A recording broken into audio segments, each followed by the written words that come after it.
So I think there's really 2 points. One is, you know, after introductions, and you might have already have done that. But I think then really it's a debrief from Henry and Jaylin and Rylisha in terms of obviously their experience, but also how they see that might relate to Chicago and what they're doing. So I think that's sort of point one. That's really for us to listen and to take in. And I think point two then is really about next steps.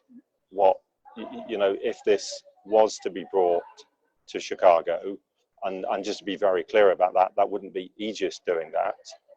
Our model now is really, we look to support existing organizations, local people, for them to adopt and adapt the methodology and ideally integrate it into what they're already doing. So the second point is just, you know, what would be next steps, and, you know, who partners might be involved, who else might be involved. And like most of these things, probably often it's better to start small and do some piloting, and I think we would then want to do some kind of testing evaluation, but I think that can, you know, we don't need to talk about that today really. So those are the two main areas I thought. So we were in Rwanda in Kigali for 2 weeks, and the Peace Exchange, we believe in the power of empowering young people to make peaceful change happen in their neighborhoods. And so we went to Kigali, to Rwanda, to study the 25th anniversary of the genocide. How has the country rebuilt? How has the country come back? What are some of the programs that are taking place on the ground that we can learn from? Yeah, so that's what we do at the Peace Exchange. We've traveled to India, we've traveled to South Africa, Nicaragua, Thailand, Myanmar, to really kind of take lessons from people on the ground. I think in Rwanda, and particularly at the Kigali Peace School, with the curriculum, we took a 1.5-day training on and I think the themes that we hit were talking about reconciliation, we talked about forgiveness, we talked about building the community, and looking at concrete steps in which we can do to make that happen. So, and I told you this, Glenn, one of the highlights for me was that 1.5-day training at the Kigali Peace School, because it really forced me to think about constructing a community and at a personal level. I think oftentimes we look at, you know, oh, we want to save the world, but I think, you know, how do you do that with yourself and then with the person next to you? And that, at the end of the day, that's what's going to create the change in the society. So we met the Peace Champions. We had a chance to meet with Natasha and John. What's his second? Jean-Michel. Jean-Michel, that's right, Jean-Michel. Yeah. And Gigi, incredible people, incredible trainers. And so I was just telling Freddie, like, I want to see the notes of that facilitation, because it was very powerful. So yeah. Rylisha, Jaylin, any thoughts on the training, on the meeting the Peace Champions? Yeah.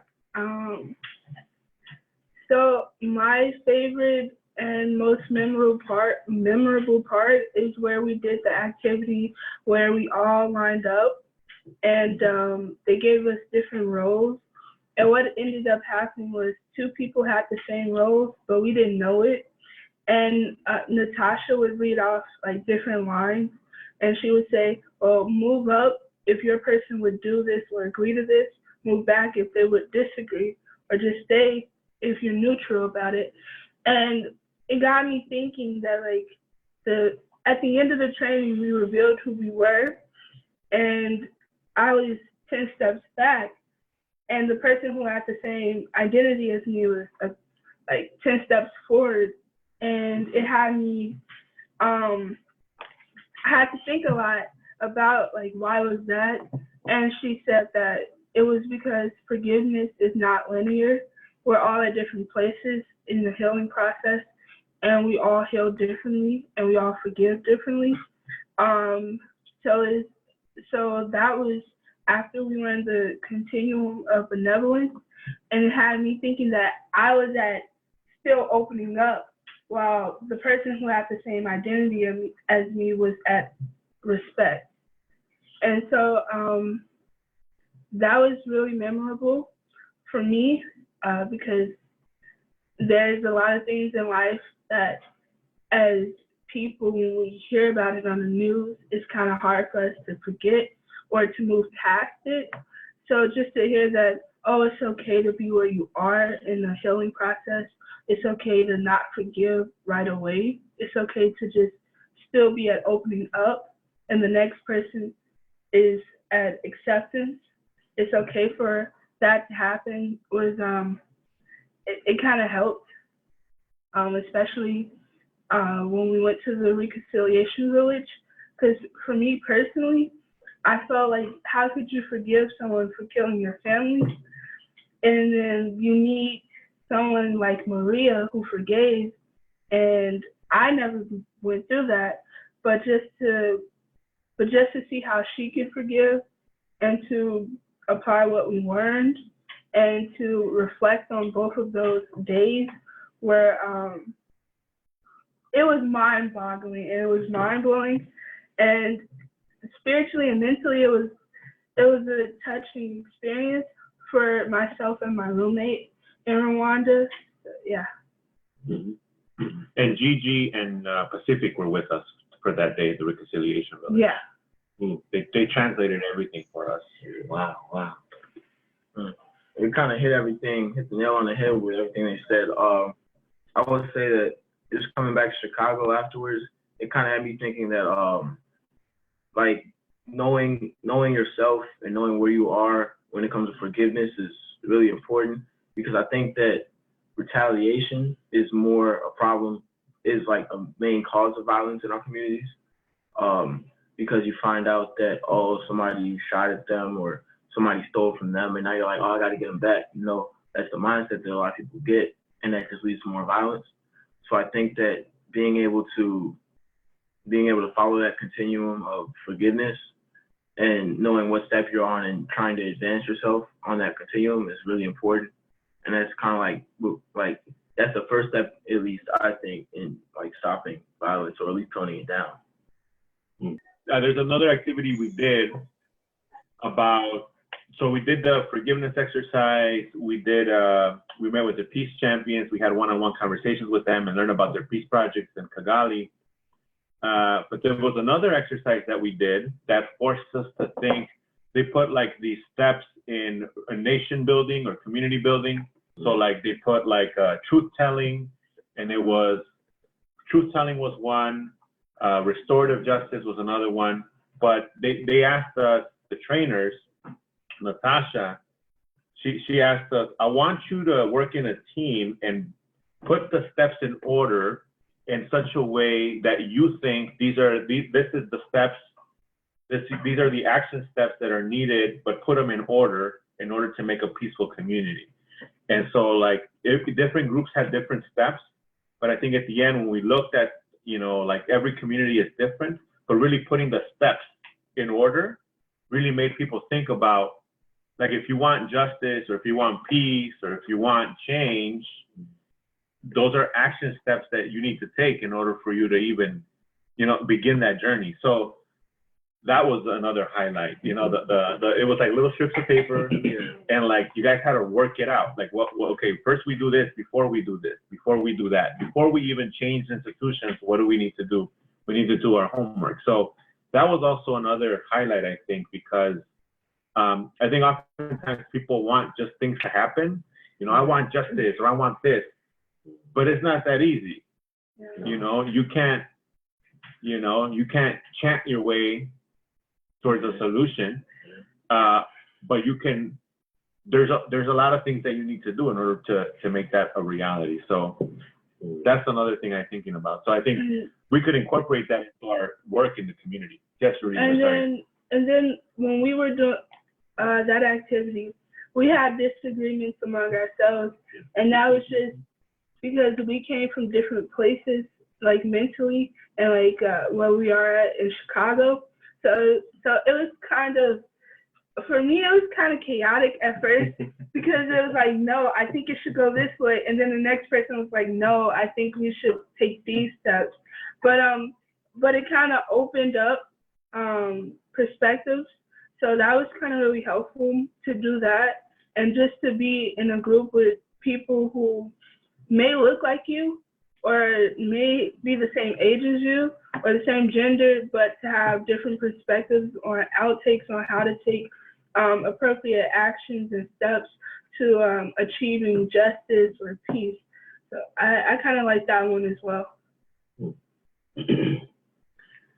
Yeah, thank you very much for the feedback. Actually, the business is really fantastic, and I'm sure that you enjoy the time in Rwanda. Yeah, I have a message from Jean-Michel and Natasha that was the best group they ever have. All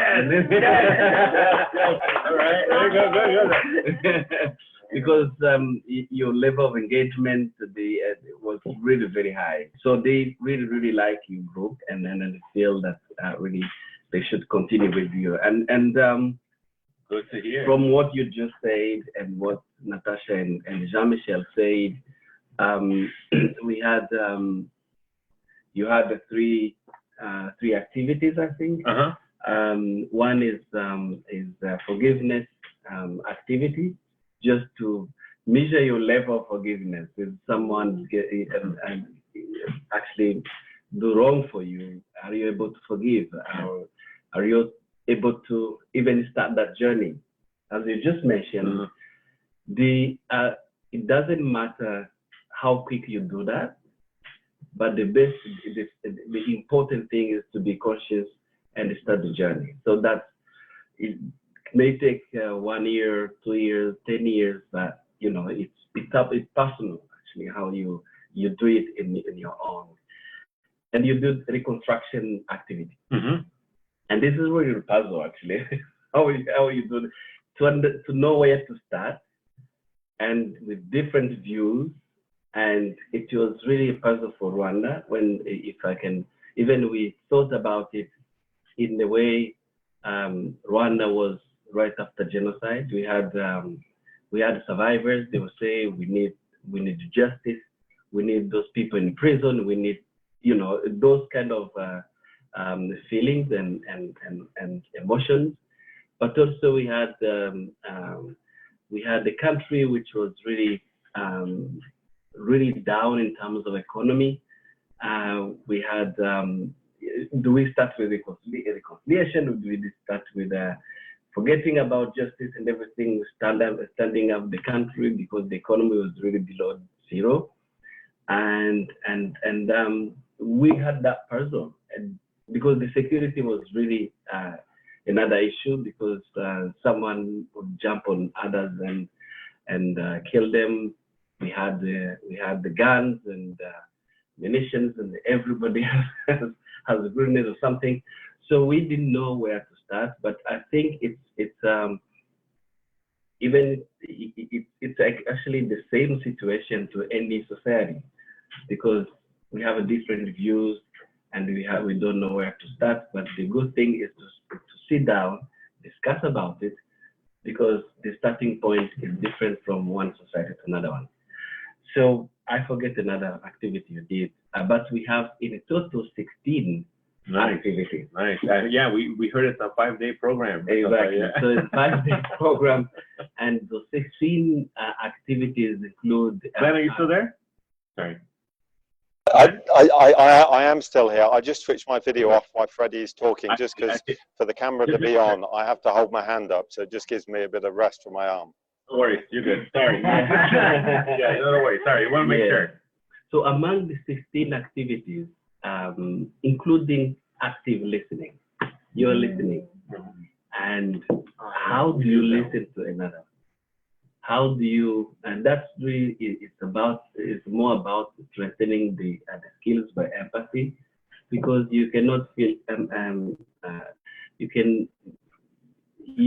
without an empathy in a society, then there's too much violence. You don't care about someone else.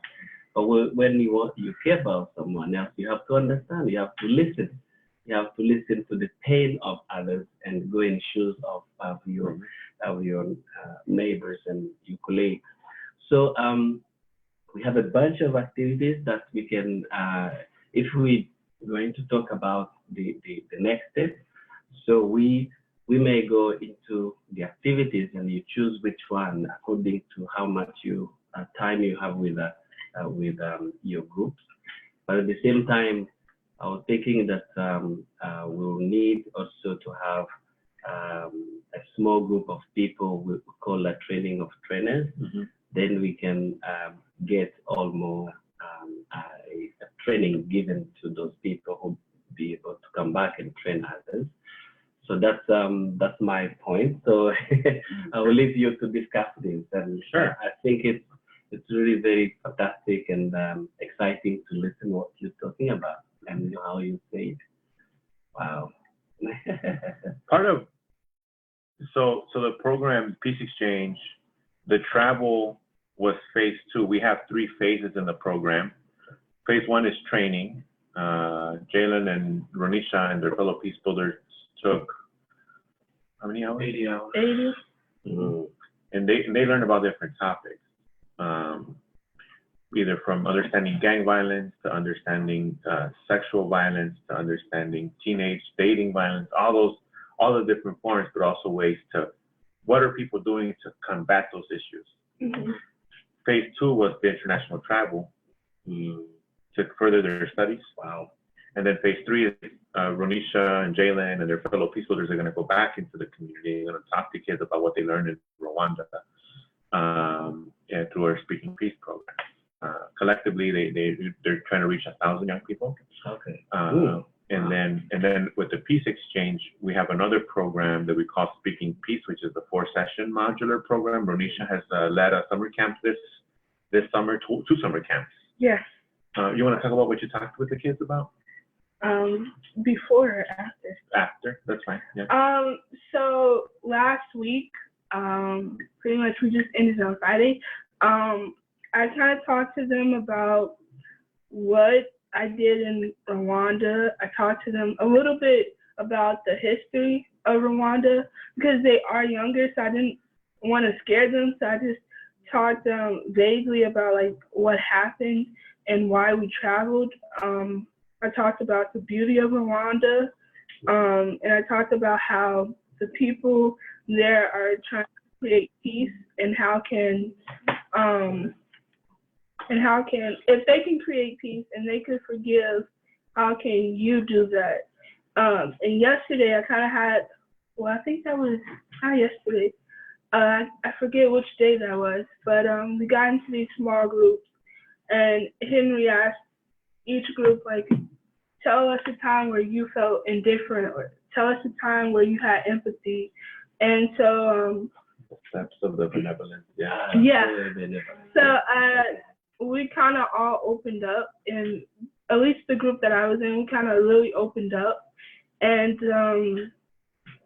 what I came to realize that they were younger than I am, but these kids, like, they see and they're like fully aware of things, and they could tell easily that this is not right. I shouldn't be seeing this, or I shouldn't be hearing this.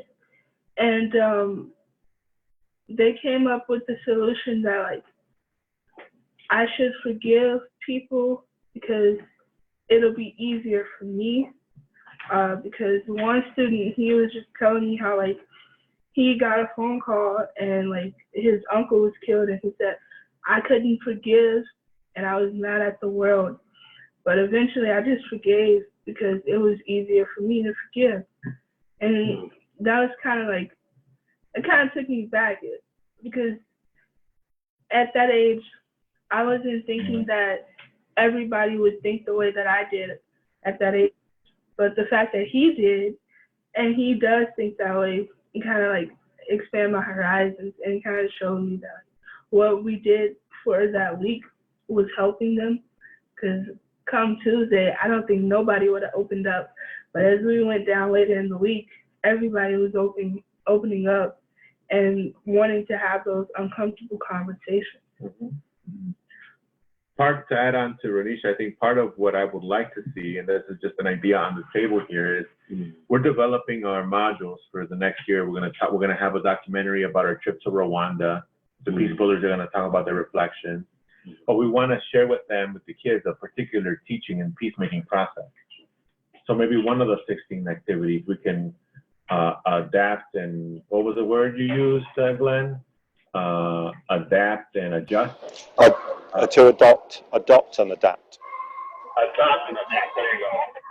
Adopt and adapt to the middle school level. I think in the Kigali Peace School and Aegis Trust and the curriculum, the national curriculum, Rwanda, if you're an educator, you got to know this stuff in the country. If you go to school in Rwanda, you got to know this stuff. Peace education is a must there. And over here in Chicago, we're providing this program out of our organization.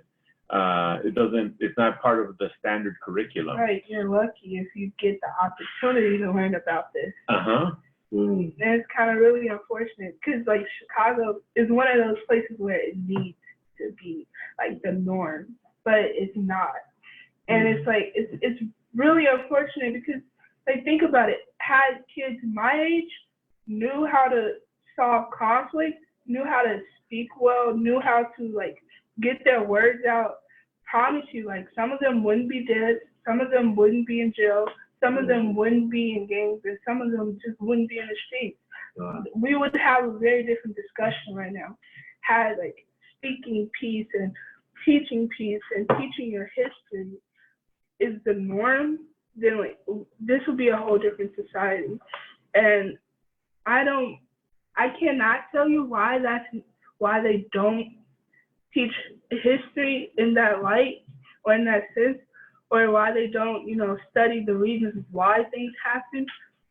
Because it's like, this happened and this is why, and this is the end result. In history class, okay, Hitler didn't like the Jews, so he killed like millions of them. And in the end, they were liberated. That is like, okay, but you don't understand what happened to those who were liberated. You don't understand how they found peace, how they forgave, or how they just came into terms of, being, staying for themselves. And I really wish that schools would teach that, especially because if home is not going to teach it, and school is where 90% of the kids spend most of their time, so you need to find a place to teach that. Because I know for me, the only time I'm at home is when it's time to do my homework and go to sleep. And 9 times out of 10, I don't make it home till like 10 o'clock at night. So I'm spending most of my time at school, and that's where I see my classmates. And nobody is willing to speak up about certain situations for fear that they'll get bullied for it or targeted because they're so passionate about peace.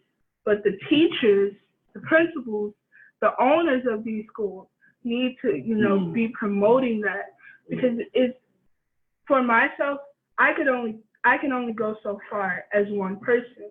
But if I have a group of people behind me saying, yes, she's right, yes, this is what needs to happen, and you need to solve conflict this way, then it'll be a better society, and it would lessen a lot of trauma, depression, and I seriously think it'll lessen a lot of like suicide, because unfortunately, like there's a lot of kids who just can't come into terms and peace with themselves. What do you think, Jana? Yeah, I was gonna say that. Sorry, carry on. I was just going to say thank you, Relisha, for sharing that. Sorry, Jaylin, carry on. I was gonna say that, kind of like Relisha was saying, that it's kind of like it's become almost expected for you to just keep your head down and just don't make waves, don't make any moves that are gonna change anything. Because I think people are, more than anything, people don't like to change things. They like things to stay the same. I wait to keep the same routine, wake up every morning, go to school, do this and do that, and then do it again. And I think that it takes more than just one person, obviously, to change, and more than just one idea, because I think a lot of people, we just say, okay, we need change, and then it's just like stop there, and they're like, okay, how are we gonna do it? And then everybody falls silent. And I think that I feel like Aegis Trust especially kind of had a plan and a blueprint that we're missing in a lot of trainings that people in Chicago take, because there is peace training going on. It's just it's not in the right manner, I would say, because like I said, there's no blueprint, there's no plan. It's just, okay, we need to do this. And I remember my uncle told me one time that 1% of your paycheck comes from finding the problem, the other 99% comes from solving it. So I think like that you guys kind of gave us a blueprint for solving the problem, and if we can share that, it'd be ideal. Jaylin, thank you so much for that. I think that's a wonderful summary. I think it was it Pacific, or was it John Michel who said, in school you learn about events that happened, but you don't know about the ideology that led to those events happening. So why don't we study the ideologies, the ideas behind the events, so that people know how to prevent those events from happening? Because when you study history, like, oh, this happened, like Renisha, like you said, right, this happened and this happened, and there was war and that was it. But we should study ideas. We should study what are the ideologies that led to these specific things, and what are the other continuum, the continuum of violence, but the continuum of benevolence. Like, how do you bend that so that you transform society? And that's with the power of ideas, you know. And we need to explore that. So I really like that. I think it was John Michel. It was John Michel, right? Yeah. Like, so history will like continue to repeat itself. Think about it. You went from the Holocaust, then you went to the Rwanda genocide. So like, if you don't study the ideas behind it, then it's just bound to repeat itself. And that's kind of really scary and unfortunate, because I'm not going to get into it too much, because it can be a long conversation. But just think about like what's going on now in America. Just, you know, putting all the immigrants, is what you call them, immigrants in these detention centers. And for me, I feel like I don't think they deserve to be in detention centers because they came over here looking for a better life, or they had to escape.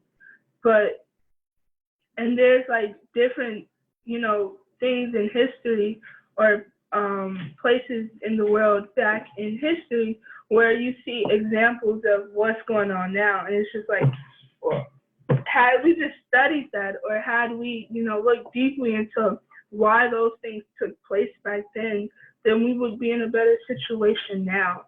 We would try to figure out a different solution of how to solve the immigration problem, versus just saying, oh, they're all bad, let's just send them to these detention centers, and they don't deserve to be treated as humans, you know? And that's like really, that's cruel. And I don't think that's even, I don't see how you could be human and think that way.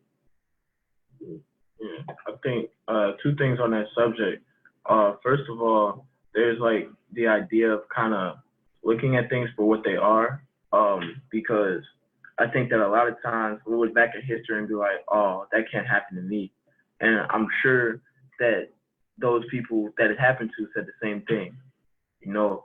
And I think looking at things like, okay, this happened, and then saying, now what caused it so it doesn't happen again? Because like, I don't know who said this, I heard it somewhere, but it was like, madness is like doing the same thing and then expecting a different result. You're not gonna get it. Then if I take a knife and scratch my arm, no matter how many times I do it, I'm gonna keep scratching myself and get more scratches. I'm not gonna expect one time when I scratch my arm, I'm not gonna get scratched. You know? So I think looking at it for like its face value, and also being able to like look at the root cause of things and say, okay, this caused this, so make sure we don't do this. Because when you're younger and you burn your hand once on the stove, you're not gonna keep touching the stove. You're gonna take your hand away and look at it like, okay, I burned myself. Let me not do that now. And I think that that's something that Rwanda did ideally. They had that down to a T, looking at the situation for what happened and saying, okay, we messed up. We can admit that, and let's move on and learn from it, which I think we still struggle with today in America. Yeah. And just to add on, like, they're really, Rwanda is really making efforts of that never again and that never forget to actually be, you know, never again and never forget. And it's kind of really hard because it's not really happening too much here in America. Yeah, we say, oh, never again or never forget. And then after we're done protesting, after we got our publicity, after we got, you know, enough attention, about a year later, that all goes away. And we're right back to the same old pattern.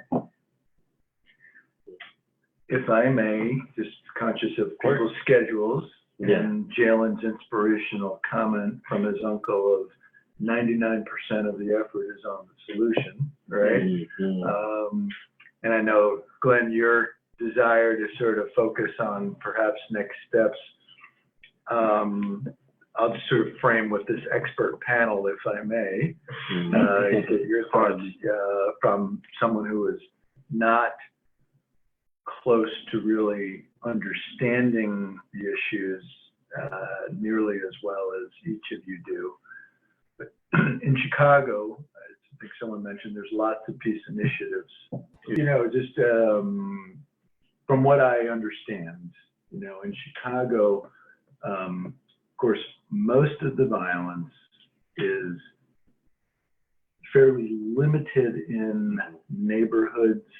The prevailing information and data is that you can really predict, if you will, a much higher probability of violence into literally a couple of thousand people. You mentioned the issue of revenge and retaliation, et cetera. And of course, most of that violence is being committed by young men. We know physiologically and biologically they are at different stages of emotional development and capacity. And so, you know, I'm curious as to your thoughts about, you know, the heart of this issue. Frequently, many of these young men, mostly, have sort of become alienated from the school system and from sort of the community support structures that might, you know, put them on a track to be even exposed to some of this teaching. And you're dealing in this, you know, you're dealing in the jail system now with where the systems fail people and they've committed a violent crime, and you're sort of, you know, how do you start at that end or learning from that? I'm curious because we're not really necessarily talking about a city of 8 or 9 million people in a culture of violence. I mean, yes, everyone could benefit from this, but there's a really small percentage and a specific cycle of entrenched culture and violence that seems to me, again, I'm not, you know, completely educated on this, seems to me sort of the crux of this. I just throw that out there for our panel. I think it's actually intelligent for you to say, because I had to explain that to somebody that didn't understand. They told me that New Orleans has a higher rate of violence per 1,000 people than Chicago. And I had to explain to them that Chicago is, I mean, we spoke about a whole state and a city. First of all, you can't compare those two. But even on that, like Chicago, it's like isolated. There's, the violence is in mainly the south side, the east side, and the west side. There's not, and if you go to the heart of the city, you can walk outside at 2 a.m. and you might be fine. But if I go over to 64th and Normal, that's not the case. Like, I can't do that. So yeah, exactly. Not you might, you probably won't. So you have to kind of look at that and say, okay, now if we were to take the South Side of Chicago, I can guarantee you that per 1,000 people, it's probably double the rate of New Orleans. And I think that like you said, it's young black men that are not, like, they have nothing better to do, and it's like they're left with like almost no other option. So they have to take routes that they shouldn't have. They don't even want to take themselves a lot of times but they see it every day, so they think, okay, this is the person I look up to. And if the person you look up to is out there selling drugs and selling weapons to people and stuff, then of course that's the lifestyle you're gonna lead.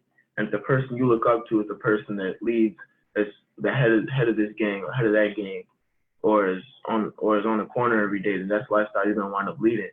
Because the one thing I can say about these neighborhoods is there's a great sense of community and sense of leadership by some people. There's a hierarchy there that is followed strictly, and that I think that those people aren't taking on the right role or showing the right example to younger people in their communities.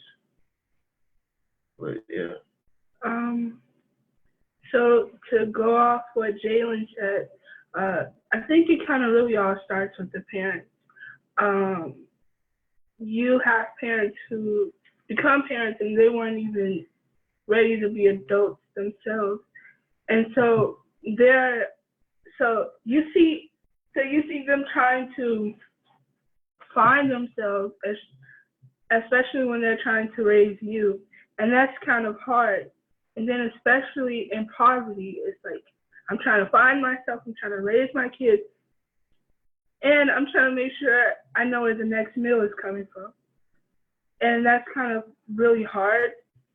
And I thought about this a couple times, and I still haven't come up with a solution, but maybe preparing parents to become parents, preparing parents to, teach their children different values and morals versus, what they do teach them sometimes. Because I know some of my friends, they were raised, oh, if you hit me, I hit you back. And when you go to school, if someone hits you, you tell the teacher. So it's now you trying to combat what my parents said versus what my teacher said. And you're in a day and age now where technology and social media is like the heart of every teenager. So, and music. So I think you also have to put that in perspective. What is my child listening to? What is my child seeing? What are they watching? And so for me per se, I feel like if you can't do it at home, then monitor what the child is growing up to, watching and seeing and listening to. Because it's really sad that like you'll see a lot of more fight videos than you see peace videos, than you see someone graduating or succeeding. And that's sad. Like everybody will like that post before they like a post of someone graduating or a post of someone, getting their first house or car. And so if we find a way in which we could promote positivity through music and social media, I think it'll be a much easier job as to helping, especially the minorities, especially, the young women. Because if they see another young woman being a modeled young woman per se, then they're gonna want to be like that. If you see a young man, pursuing fashion, you're gonna want to go out and pursue something versus, oh, I need a family, so what I'm gonna go do is go get in the game because that's the only family I think I know. Versus, oh, I'm gonna go and I'm gonna make myself the best version of myself, so that when it's time, I could build my own film. I think that also there's a couple of things you said. For starters, very glorified like lifestyle that people glorify being in a gang, selling dope, and it's really not all as cracked. You find out it's not all as cracked up to be when it's too late, when you're already in and there's no way out. And like I've seen that happen firsthand. My friend JJ, for instance, he we went to middle school together, and he was always cool, and we always like, you know, we just go out, play basketball, and never doing anything like questionable.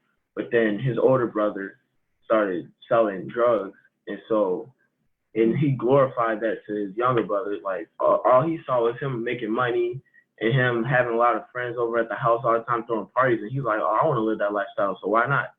And then next thing I know, JJ's not at school anymore. He's at home scaling dope so he can sell it the next day instead of being at school, you know. And like, so like to this day, I don't see, his locker hasn't been touched in like a year and a half. But I think that like when you glorify that, you don't understand like what comes behind it, and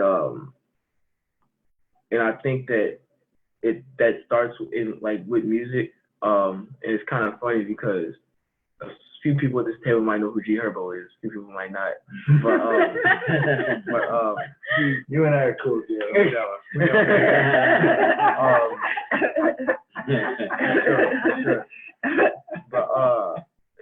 But I saw something on YouTube the other day about him. He said he talked about how people in Chicago look up to the shooters. That's literally what he said, to quote him. He said people in Chicago look up to the shooters because they have all the clout, they get all the money, but then they don't see the side of where if you mess up, they do this thing where they will beat you until a match goes out. They will light a match and then have your family beat you up until the match goes out.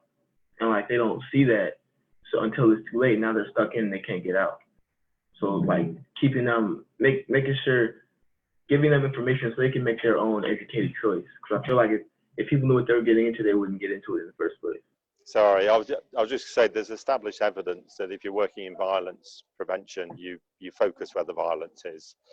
I know it sounds a bit obvious, but often people then do sort of, you know, citywide or community-wide programs that involve everybody in it, which is obviously nice for people to involve in it. But if you're specifically focused on violence prevention, as they say, you know, if you're going to go fishing, go where the fish are. I know this is in the opposite sense. But if you want to prevent violence, then go where the violence is, and focus the efforts there. So just to say, I'm going to suggest obviously that the last half an hour, just to kind of focus on next steps, and wherever possible, anything that's really practical. But I just want to say, I mean, it was just really great, Ralisha and Jaylin, and also Henry, just listening to you. But you two students, I think we all could have just, you know, soaked a lot of that in. And I'm so pleased that I've recorded this, because we can do that. I think in terms of just thinking of next steps, so there's a few, you know, maybe questions I've got here.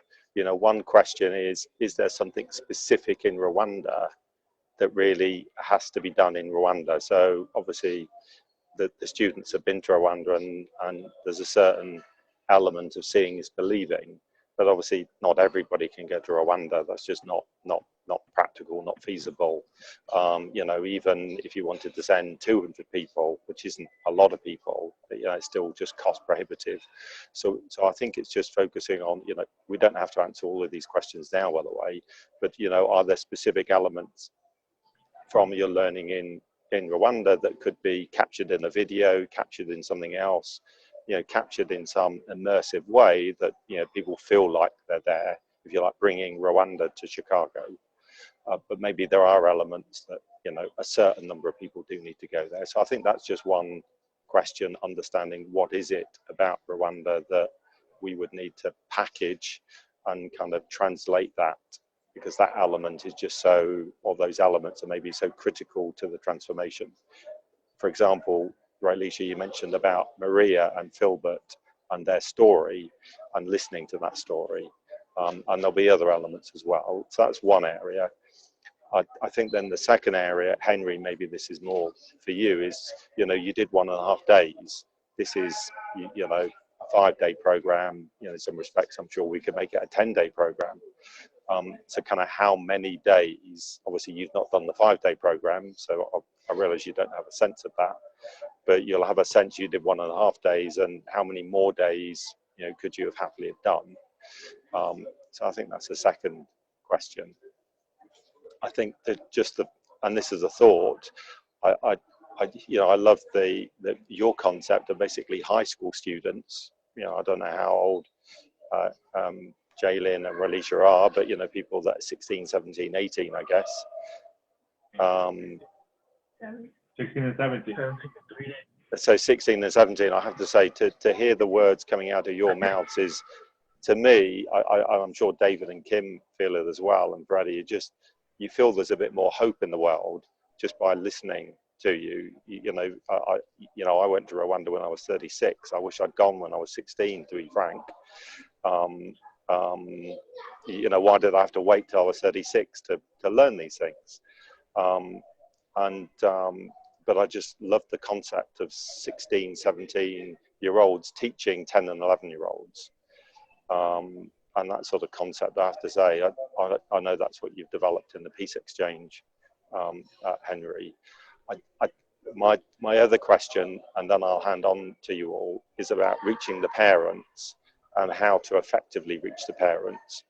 And my question here is whether or not the faith communities is a big presence in the areas where there is violence. Not to say that there's a link between faith communities and violence, but just to say, is the church something that people go to on a regular basis, i.e., you know, could we partner up with some of the churches and that they could maybe integrate this into their programming, that they're obviously doing things with parents and with children, that would just be, you know, and they're obviously members of the community as well.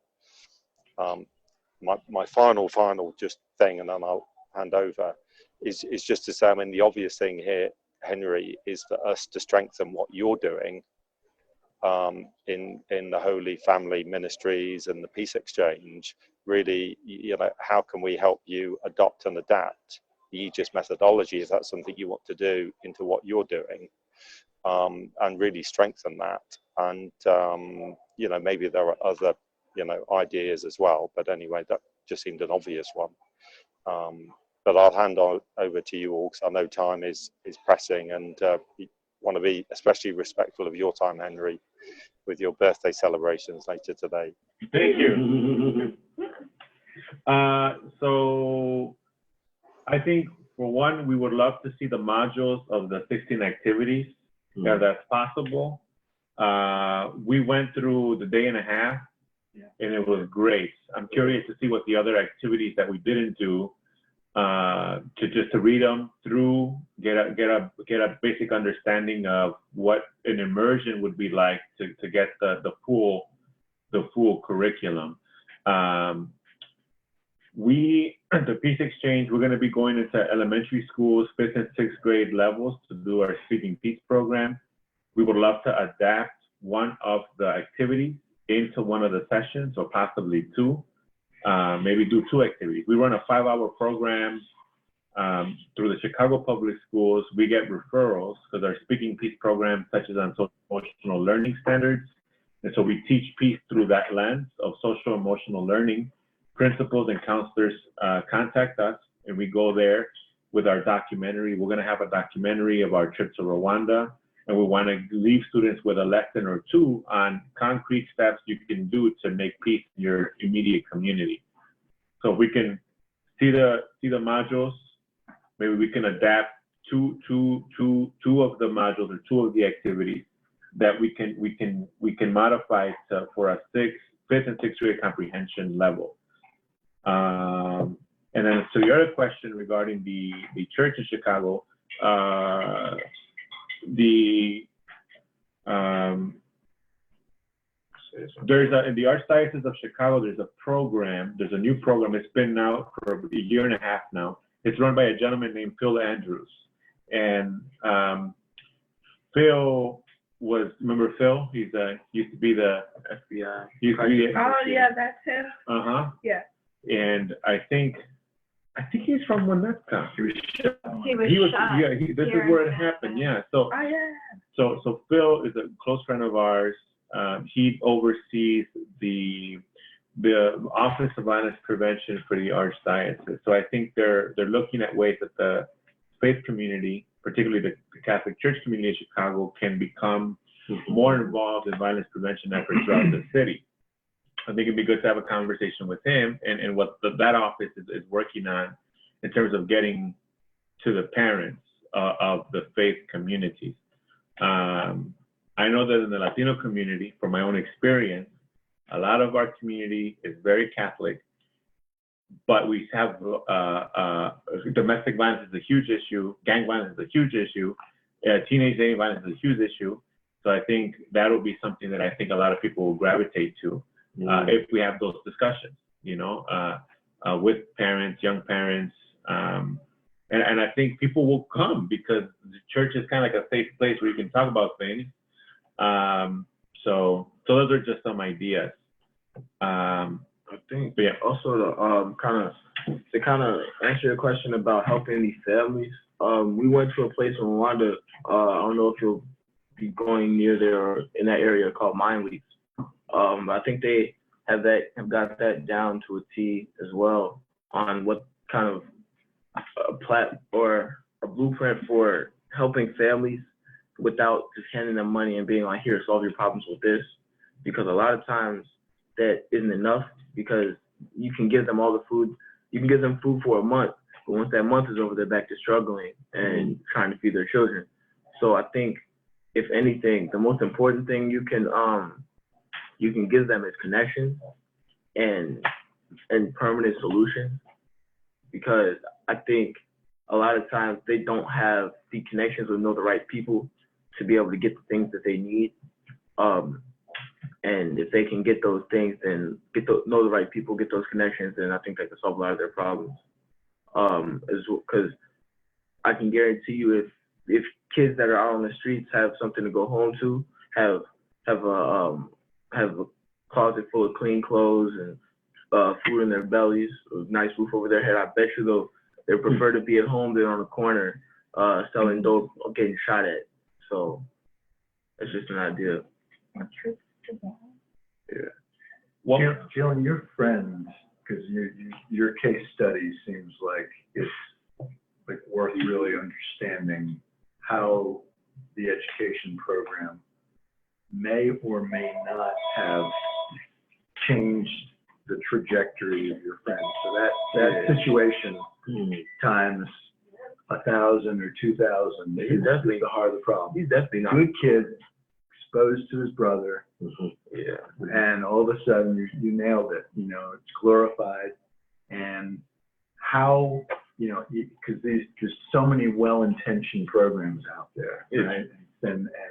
And so how do you think what can you advise in terms of how the program could reach someone like that, if at all? Because sometimes you have to sort of be realistic and say, you know what? It can't. That's part of this process, is being realistic. Yeah. Well, I think that first of all, he's definitely not the only person that this happened to, and because I can count on my fingers, toes, and elbows, and knees, and every part of my body, how many people I know that gone through the same thing as him. But I think that first of all, you have to give them something to do, because something to be passionate about. Because I feel like the reason he started doing like selling drugs now, all that, is because he's reaching for something to be a part of, something that he meant something to, and like a sense of belonging. Which when we were in Rwanda, actually your peace training kind of taught us that's what central human need is, like a sense of belonging and a sense of being needed. I feel like, and he can find that for that person that needs to buy a sawbuck off of him. He felt needed with that, and he felt he was good at that, so he kept doing it. But if you put a baseball in his hand and tell him you're good at this and we need you on this team just as much as they need you, I bet he probably would have taken that baseball and who knows what he'd be doing now. Or if you put a paintbrush in his hand and said, wow, you're really good at this, maybe you should stick with this, then maybe he would be doing that. So I feel like giving them something to look to and feel that they're good at is really important. Creating opportunities. Yeah. Because there are opportunities. There are like a lot of opportunities, but you know, some of the opportunities that people want to try, they have to pay for it, and then you hit a road, especially if you live in poverty. Okay, so I want to do this, but it costs money. So let me do the things that doesn't cost money. And then it's a lack of promoting opportunities. If you're not out there really promoting, oh, you get to learn how to play basketball, or you get to learn how to dance, or you get to learn how to code or do something like that, then nobody would know, for one, and then two, it's like, okay, well, I didn't know about this, so I'm gonna just go and do this other thing, because all the people I know, they look good doing it. Like, they got the latest shoe, latest phone, so I might as well go join that. But to add on to your church piece, just going to talk to churches about, like, would you be willing to add this to your curriculum? It would be good, because I know some churches last all day. Some churches will go from like 11 a.m. to 4 p.m. Try 8 p.m. Wow. Yes, like you get a break from lunch and you right back at service. So I feel like that would be beneficial, because grandmothers they're gonna take their grandbabies to church. Like, you just don't get out of church. Not at all. They take you to church, but they take you to school. Yep. Until what age does that work? So you too old to get whooped, I guess. I don't know. That ain't stop yet for me. That age, like for me, like, well, for my friend, she still goes to church and she's 17, and that was because like they kept pressing upon like the Christian values and stuff. So the grandma would drag them out of bed. She still drags them out of bed, so you have to go to church, right? No good food. Yeah, because I don't know, but Sunday dinner is the best dinner. It's like Thanksgiving, but on Sunday. But yeah, just church is definitely a good place to start, especially because, you know, Sunday school is where all the younger kids would be at. You expose them to what the world should look like. You expose them to what you are trying to achieve. And then you also give them a sense of belonging. Like, say if Jalen wasn't a peace builder, but say if we went to the same church and he saw how passionate I was about peace building, he would be excited and hyped just based off of my energy. And he would want to join that. And if we're friends and we go to the same church, now he feels like he's a part of something.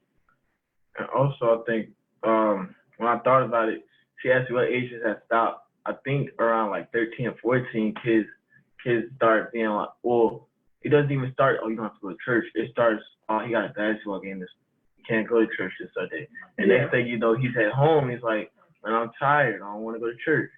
So that excuse never worked for me, but I know some people it probably had.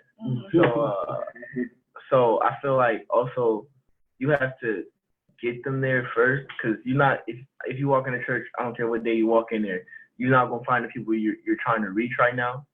Because they're in church, and you're not gonna find your local drug dealer or local gang head in church.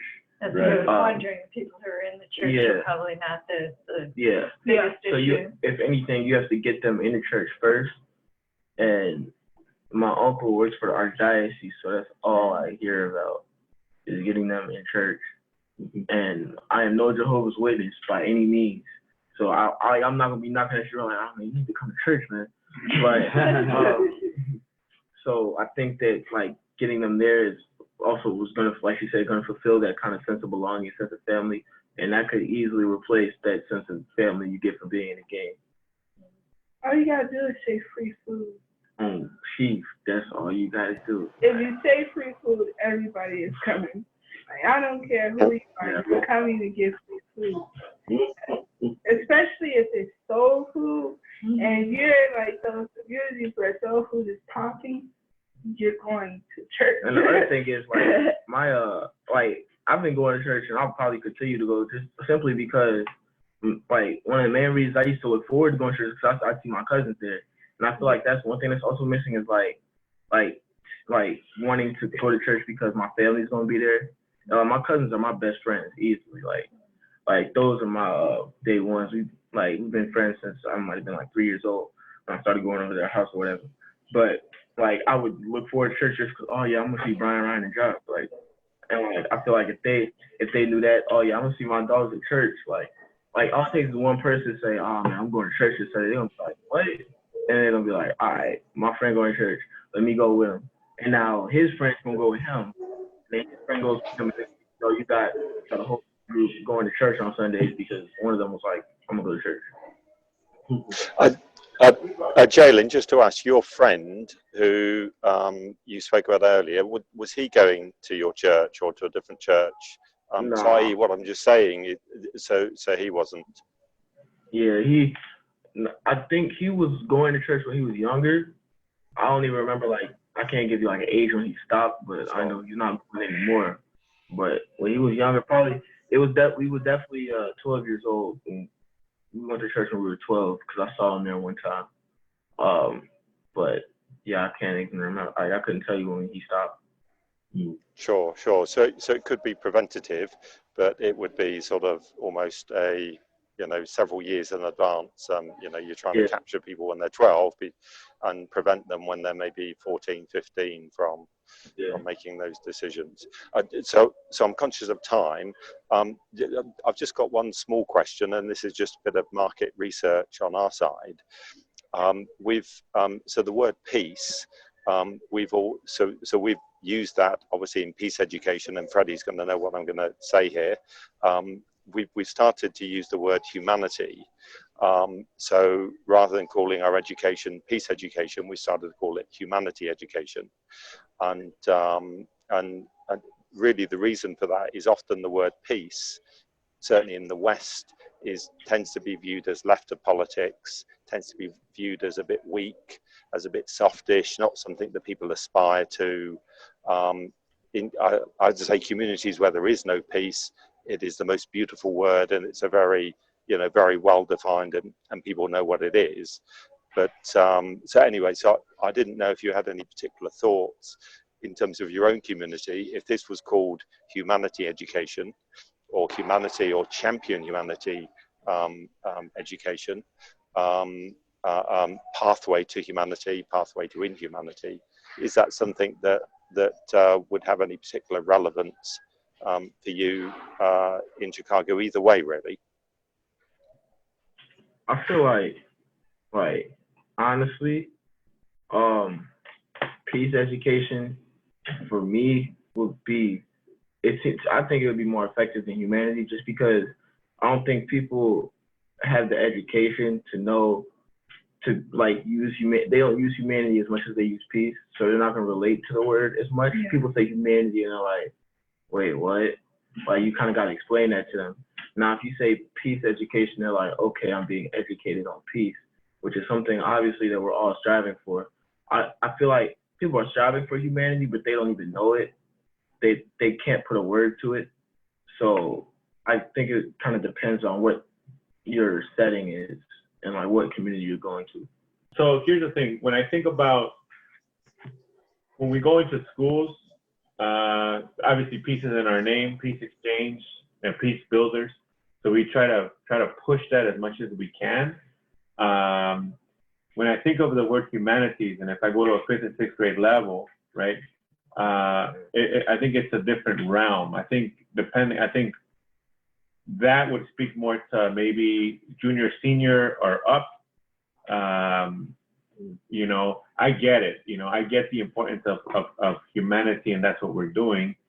But my initial reaction would be like, I think about like, you know, that program from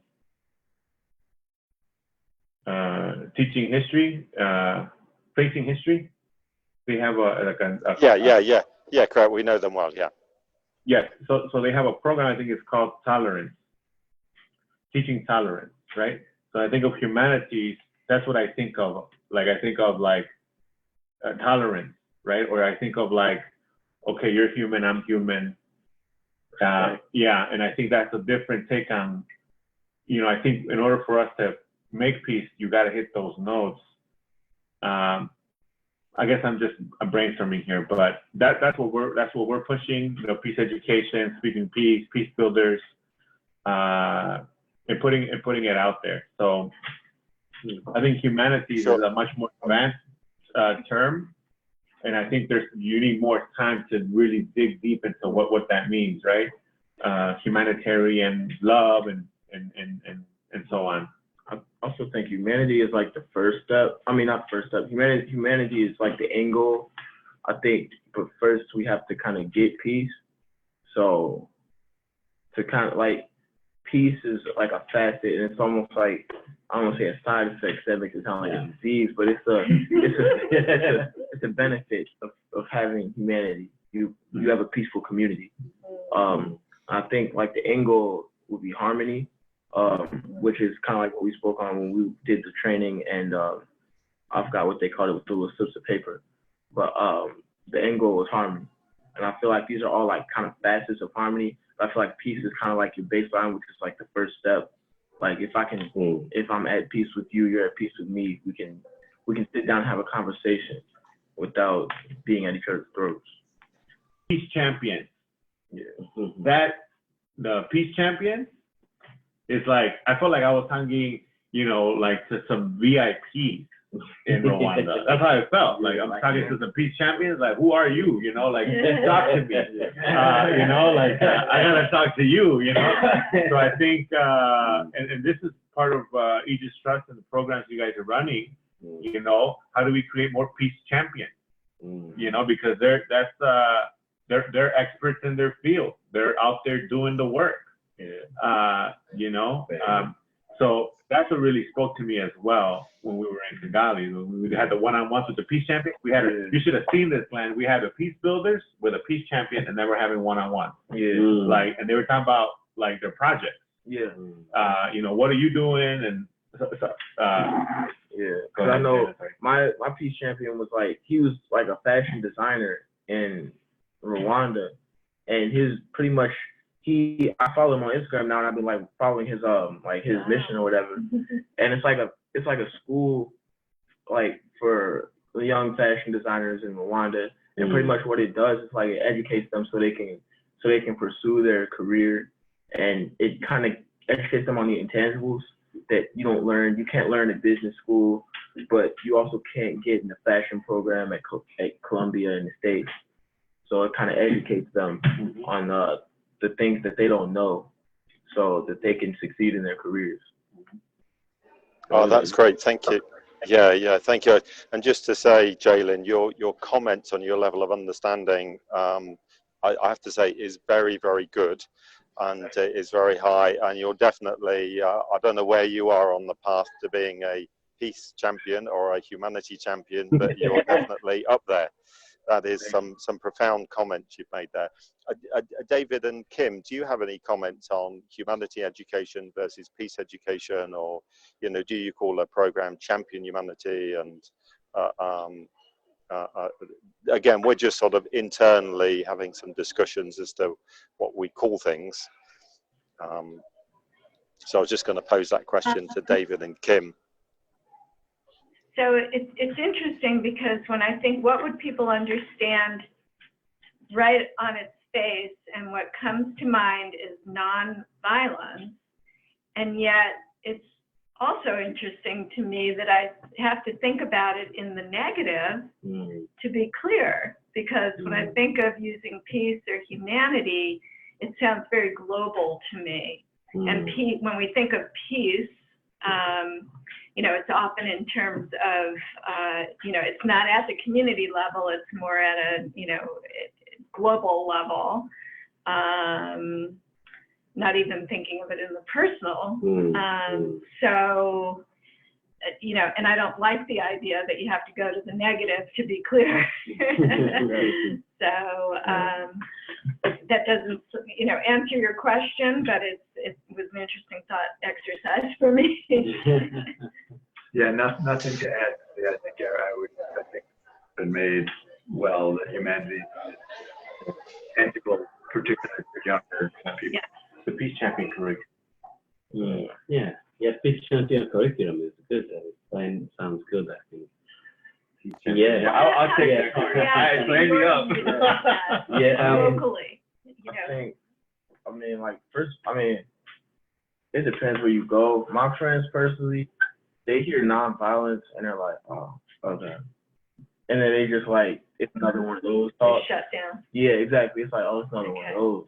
Like, we'll be in an assembly and they'll be like talking about how, like, peace this, peace that, nonviolence this, nonviolence that, humanity this, humanity that, and they're like, okay. And like I've heard this a million times, so I think you also got to get them something that like they haven't heard like 2,000 times already. And what is the phrase that you use to describe the work that you do? Your Peace exchange. and you individually? Oh, so like our elevator pitch? Or like, Yeah, like what do you describe a single person in your group as a peace or a leader or peace peace builder? Okay. And how do people respond to that in you know, with your friends in school? They're like, good for you. Exactly. Really? Well, actually, they ask like, how'd you get involved in that? And I'm like, well, I was nominated by my middle school and this and that. And honestly, I do feel like if it wasn't like a nomination type of thing, I feel like they would get involved. Can like, there be sort of an expansion to the clubs? You know? I like that he's physical hand off there. Okay, so peace builder. So clearly that word is working. Oh, yeah.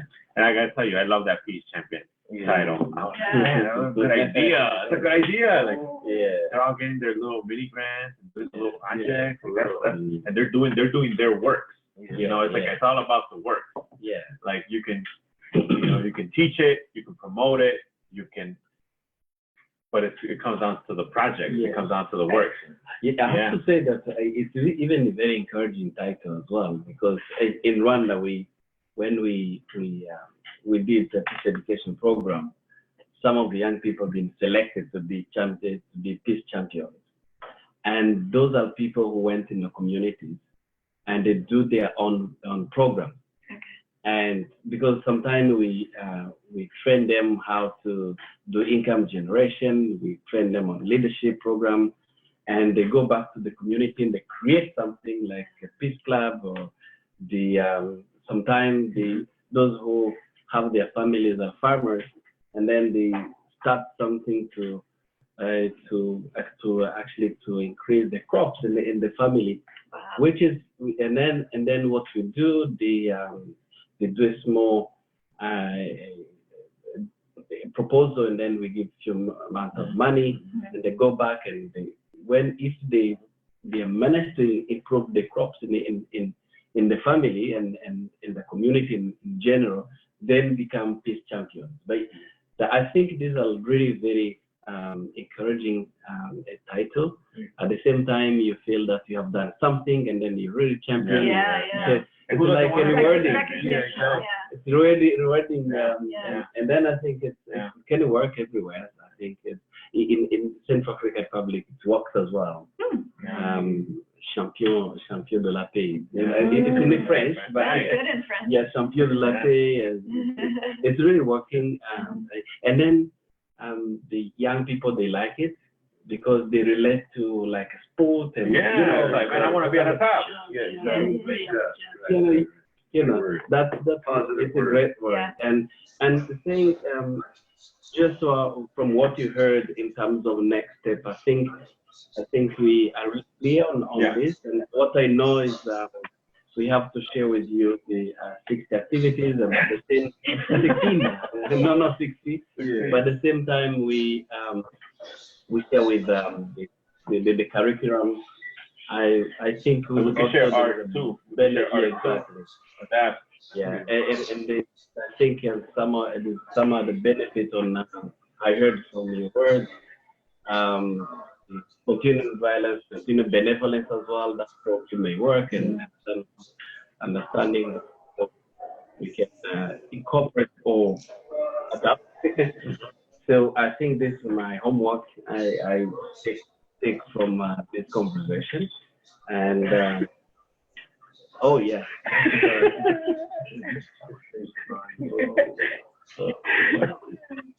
Oh, hey, Glenn. Great. Yeah. You want? No, it's okay. We're good. Okay. I can never miss on the maximum.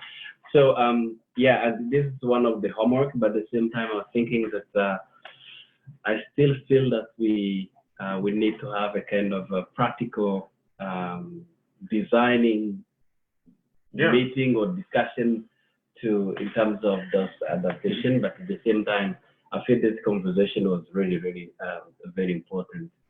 And you know, I'm a curriculum designer, so let's talk. So I feel that yes, we can have a conversation, but at some point you have to go and take papers and put things in order and then take to school. So as a teacher, so that's how we do things. All right. Yeah. Freddie, that's so. I was just going to say, and I'm just conscious of time, especially your time, Henry. But that's really great, Freddie. Am I right in saying, as a summary of this, that basically adapting and adopting the Peace Champion program, the Aegis Peace Championship program, into Chicago is the way we want to go? Obviously, in partnership with Henry and the Peace Exchange, and that maybe the first step is someone becomes a peace builder. And then, you know, peace builder to peace champion. There seems to be a potential link with the churches. I think that seemed to come out as a strong theme. But anyway, I just wanted to summarize. Is that a reasonable summary, or have I sort of misunderstood things a little bit? I think one more thing too is maybe you said this, but just to add, we want to use one or two activities of the trainings into our Speaking Peace curriculum. So incorporating that into our own when we talk to 5th and 6th graders. Sure, which is fine, and we can. I'm very happy to do that. Great. The other thing we came up from your conversation, Glenn, as well, is how to reach out the churches. You mentioned someone, Phil, and probably we can actually continue this conversation on that way. Yeah. Sounds good. But I have to mention that we have a specific program for parents. We spoke about parents' education, and this is very, very specific program for them, and we have a specific curriculum for them.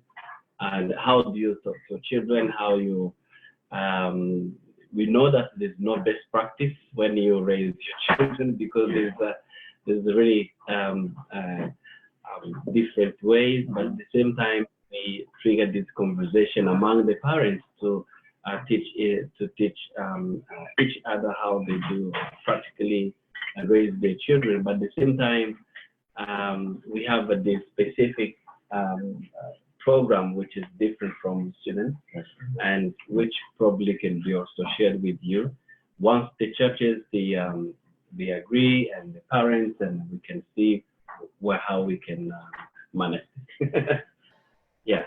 Well, and just to mention as well, Henry, so there are a number of donors that we know in Chicago that have approached us that basically have said that they would like to bring Aegis's program to Chicago. So at the appropriate point, and I guess this is for you and maybe with the students and with Freddie, just to think about what a plan would look like, because anybody like that, just, you know, what's the plan, what's the budget, what's the timeline, how are you going to measure impact, all of those things. You know, and most people want to see a sort of a toe in the water, prove the concept, and then build from there.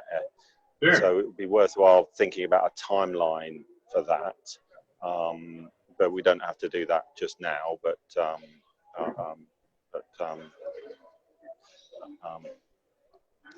unless you want to put a, you know, unless we want to sort of put, I don't know if you've got anything on your calendar or schedule where you're going to be doing a debrief anyway, or a showing of the film, you know, the film that you've commissioned for the Rwanda trip. Mm-hmm. Yeah, I think those are good next steps. We can talk about that. I can share calendars. We can have a follow-up conversation on the different points. So I think it's a great start. Yeah. We have someone who helped actually shaping our curriculum in Rwanda for different categories. Great. He lives in Canada and very Montreal or something, is not far away. So we can see if he has a time to come and have a sit chat down together, and then because he knows in and out this curriculum as well. So and it's not very far away. There you so go. we can reconvene somehow and see whether it's there or here or someone. But we need to probably continue this conversation to see how practically we can do things. Sounds good. All right. Yeah, yes, that's an excellent suggestion. So yeah, let's let you get on, Henry. I was thinking about Maury. Yeah, Morley. Yeah, that's an excellent We get suggestion. him to come to Chicago and his wife, and for like a week or so. That Sure. would be, we're gonna have the curriculum done. I think it's practically this can be. He understands the context. He understands Rwanda context. He did the curriculum, so I think it's a good fit to work with you. For sure. Yeah. Let's do it. Yeah. So Right. so Henry, Jaylin, and Rylisha, is that correct? Just to say, it's been a real pleasure to meet you. Thank you so much for your comments. And again, hi from Rwanda, from Kigali, and I'll let you get on and enjoy the rest of your Saturday. And again, Henry, happy birthday for a couple of days ago, and enjoy the party. Yeah. Yeah, thank you. And happy birthday to Jella too. He has a birthday coming up. Yeah, thank you. Oh wow. And a big thank you to David and Kim for hosting you. That really is just so fantastic. Thank you. Bye, Glenn. Thank you. Bye. The wedding. Hi to Jeff. Will do. Yes, yeah. All right. Thank you. If I can take a look.